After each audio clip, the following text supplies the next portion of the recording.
Thank you for this wonderful welcome. Thank you for this love and affection. ये शहर मेरी family का घर यहां होता था, तो यहां आकर मुझे बहुत खुशी होती है। ये नॉलेज का सेंटर भी हुआ करता था। एक ऐसा टाइम था when Allahabad University was one of the best universities in the country.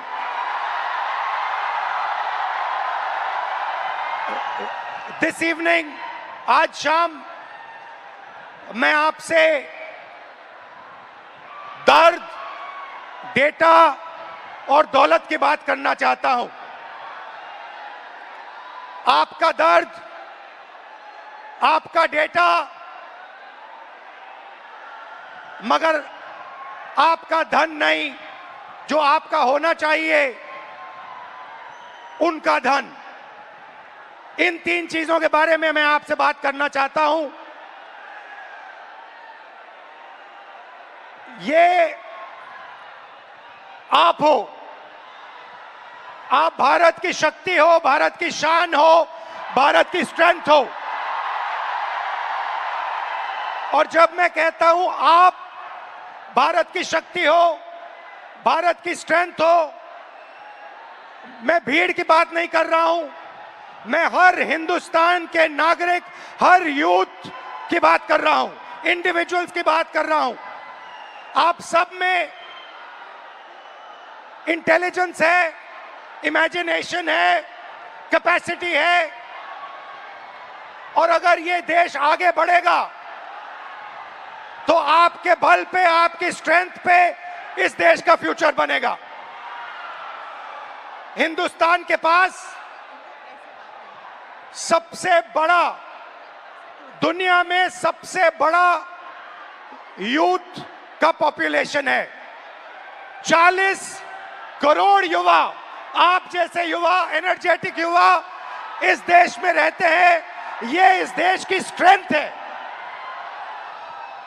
China की बात होती है, अमेरिका की बात होती है, रशिया की बात होती है, इंडिया के यूथ के सामने, इंडिया के यूथ पोटेंशियल के सामने ये सब लोग कुछ नहीं है। 21वीं सदी में एक और चीज हुई है। 21वीं सदी में अगर देश प्रगति करता है तो दो चीजों के बल पे करता है। यूथ पोटेंशियल जो आप में है और डेटा जो आप क्रिएट करते हो। हिंदुस्तान के पास यूथ है और सबसे ज्यादा, दुनिया में सबसे ज्यादा डेटा हिंदुस्तान में है। 1 गीगाबाइट डेटा प्रति भारतीय प्रतिदिन इस्तेमाल करता है। और प्रगति होगी, फ्यूचर होगा, तो डेटा और आपके पोटेंशियल पे होगा।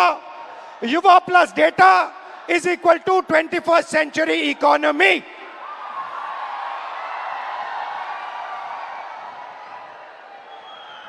ब्रदर्स एंड सिस्टर्स, मीडिया में एआई की बात होती है। Everybody speaks about AI, but I want to make one thing very clear, and ये आपको समझना चाहिए। आपके डेटा के बिना एआई का कोई मतलब नहीं है। अगर एआई बनता है तो आपके डेटा के बेसिस पे बनता है। 20वीं सदी में पेट्रोल और पेट्रोल इंजन देश को बनाता था। अगर 20वीं सदी में मैं आपके पास आता और आपसे कहता, देखिए मैं आपको पेट्रोल इंजन दे रहा हूं, मगर आपको पेट्रोल नहीं दूंगा, आप मुझे कहते इस पेट्रोल इंजन से मेरा कुछ नहीं होने वाला है। वैसे ही 21वीं सदी में डेटा से ही एआई बनता है। डेटा से आप एआई बना सकते हो, मगर एआई से आप डेटा पैदा नहीं कर सकते हो। और ये डेटा हिंदुस्तान का है और आपका है। आप इसको क्रिएट करते हो, ये आप बनाते हो, ये आपका इमेजिनेशन है, ये हिंदुस्तान की पूंजी है, स्ट्रेंथ है, एसेट है। मगर भाई और बहनों, डेटा आपका, यूथ पोटेंशियल आपका, मगर सिस्टम ने आपको चक्रव्यूह में फंसा रखा है। ये आप देखिए, आपको चक्रव्यूह में फंसा रखा है। भविष्य की बात करें, आप एजुकेशन लेते हो, लाखों करोड़ रुपए आपके परिवारों से लिया जाता है। इंजीनियरिंग, मेडिकल, पोस्ट ग्रेजुएट, जो भी आप पढ़ाई करते हो, आपके परिवारों से, आपके जेब से पैसा छीना जाता है, लाखों करोड़ रुपए लिए जाते हैं और फिर आपको एक सर्टिफिकेट दिया जाता है।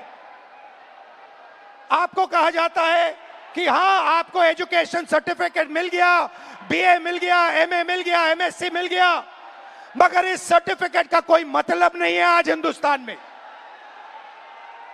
क्योंकि यह सर्टिफिकेट आपको रोजगार नहीं दे सकता है। चाहे आप कुछ भी करें, यह सर्टिफिकेट हिंदुस्तान में आपको रोजगार नहीं देता है। आंकड़ा मैं आपको देता हूं, 1000 युवाओं में से सिर्फ 12 युवाओं को परमानेंट नौकरी मिलती है। जहां तक डेटा की बात है, आपका डेटा छीन लिया जाता है। बड़ी बड़ी कंपनीज को, जियो को, अदानी को, फेसबुक, गूगल को आपका डेटा दिया जाता है और आपको फंसाया जाता है। आपको कहा जाता है जितनी भी आपको रील्स देखनी है, जितने आपको व्हाट्सएप मैसेजेस भेजने हैं, जितना आप इंस्टाग्राम पे देखना चाहते हो, रील्स बनाना चाहते हो, आप बनाओ। भाई और बहनों, ये 21वीं सदी का नशा है।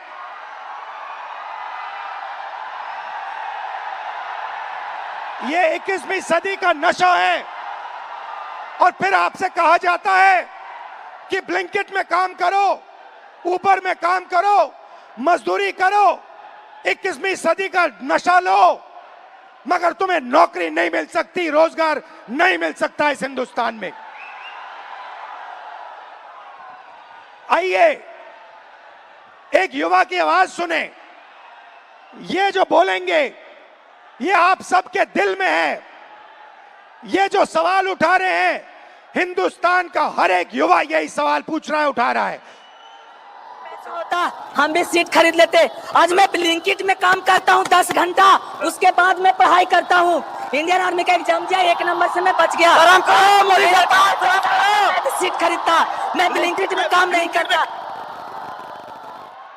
ये कह रहा है कि शिक्षा लेने के लिए मुझे ब्लिंकिट में बंधुआ मजदूर जैसे काम करना पड़ा और उसके बाद मजदूरी करने के बाद, 21वीं सदी की मजदूरी करने के बाद पेपर लीक होता है और कोई अमीर बच्चा, अमीर परिवार पेपर खरीद के मेरे फ्यूचर को खत्म करता है। आइए, वेलकम। कैसे हैं आप? नाम क्या आपका? मेरा नाम सर अजय राघव है। अविनाश और अजय। हाँ। आइए, अविनाश और अजय दोनों स्टूडेंट्स हैं, इनसे थोड़ा सुनते हैं, इनका एक्सपीरियंस क्या रहा है, बताइए। सर मैं यूपीएसआई एस्पिरेंट हूँ। तो पास पकड़ते हैं। सर मैं यूपीएसआई एस्पिरेंट हूँ और उत्तर प्रदेश में यूपीएसआई की भर्ती 5 साल के बाद आती है। 2020-21 यूपीएसआई की भर्ती 2020-21 में आई थी। इससे पहले तो उसमें व्यापक स्तर पर घोटाला हुआ था। मैं मानता हूं इस चीज को कि वो भारत की एग्जामिनेशन हिस्ट्री का सबसे बड़ा घोटाला था। उसमें सैकड़ों एफआईआर दर्ज हुई, 350 से ज्यादा फेक एलिमेंट, डमी कैंडिडेट पकड़े गए। हमने सैकड़ों इनको प्रूफ दिए, लेकिन इन्होंने भर्ती को पूरा कर दिया। सर मेरा दरोगा बनना एक सपना था। मैं किसान फैमिली से बिलोंग करता हूँ, तो मैंने नई भर्ती की आस में तो फिर से पढ़ना शुरू कर दिया और मुझे पढ़ते पढ़ते 4 साल गुजर गए। सर 2025 में फिर यूपीएसआई की भर्ती आई और ये चीज़ें 2025 में भी देखने के लिए मिली। सर यूपीएसआई के अंदर स्कोर कार्ड तक रिलीज नहीं करते हैं। मैंने परीक्षा दी है, मुझे ये नहीं पता चल पाता है कि मेरे रॉ मार्क्स कितने हैं और मेरे नॉर्मलाइजेशन मार्क्स कितने हैं, क्योंकि अलग अलग शिफ्ट में पेपर होता है। तो ये नॉर्मलाइजेशन का प्रक्रिया अपनाते हैं, ये तक नहीं बताते हैं कि कौन सा नॉर्मलाइजेशन फॉर्मूला इन्होंने यूज किया है।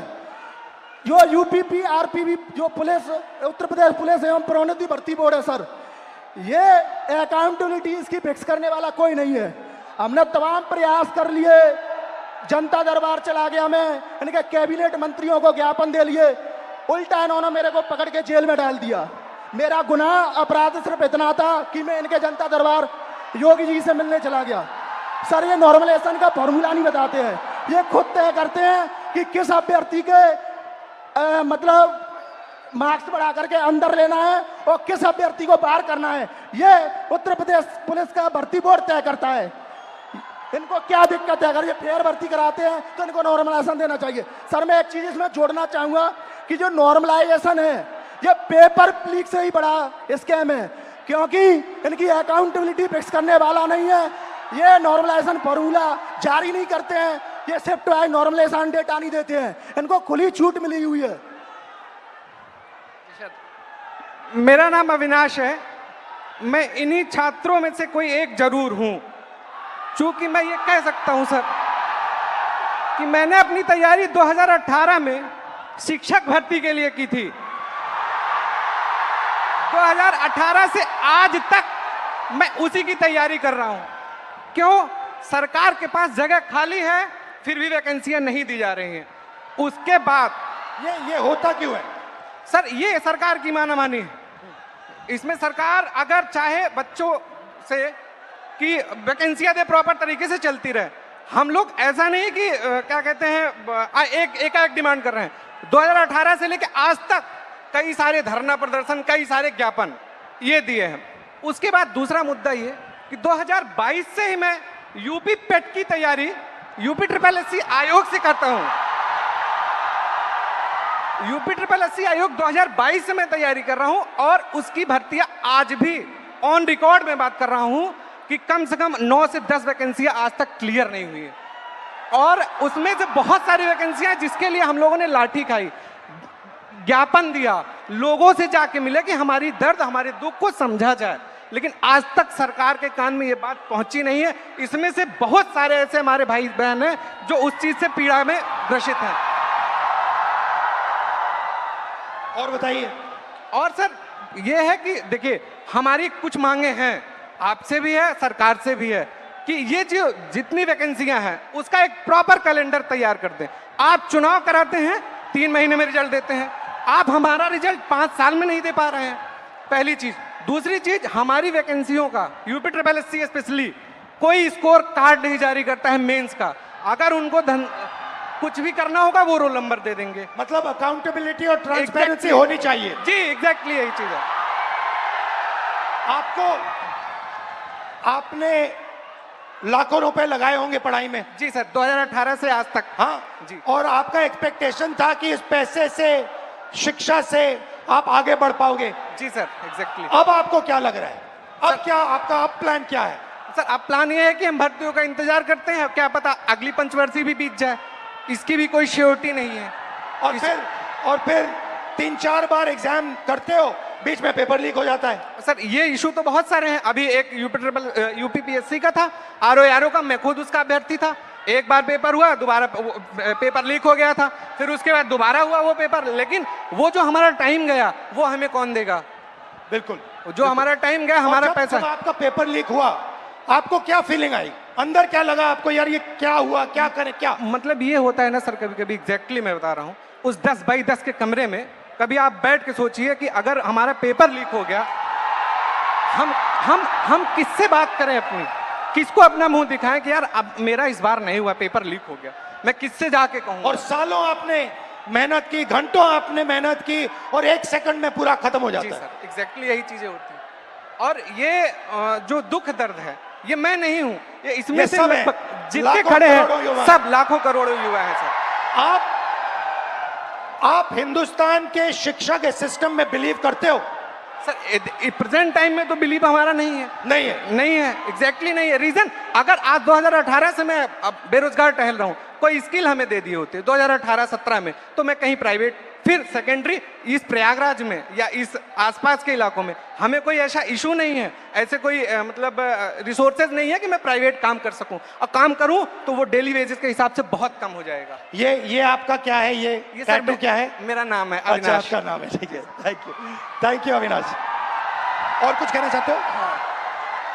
सर, उत्तर प्रदेश में ये पेपर लीक लगातार चल रहे हैं। जब से माननीय योगी आदित्यनाथ जी सरकार में आए हैं, तब से मैं उंगलियों पे गिना सकता हूं सर। 2017 दरोगा भर्ती पेपर लीक, उसके बाद यूपी कांस्टेबल 2018 पेपर लीक, उसके बाद 2020-21 की यूपीएसआई भर्ती पेपर लीक, और 2022 का लेखपाल भर्ती पेपर लीक, और 2023 में आरओ एआरओ वो भी पेपर लीक, 2023 का कांस्टेबल भर्ती पेपर लीक, और ये स्कोर कार्ड नॉर्मलाइजेशन की धांधली वर्तमान में चल रही है। सर, मैं इन्हीं शब्दों के साथ आपका बहुत बहुत धन्यवाद करना चाहता हूं कि आप यूथ की आवाज उठा रहे हैं लगातार, और मैं सर आपसे आशा की उम्मीद के साथ देख रहा हूं, आप इसी तरह हम यूथों की आवाज उठाते रहिए। हम आपके साथ पूरी तरीके से, ये जितना भी यहाँ पर स्टूडेंट दिख रहा है, ये सब आपके साथ है, सिर्फ आपके लिए आया है सर। Thank you.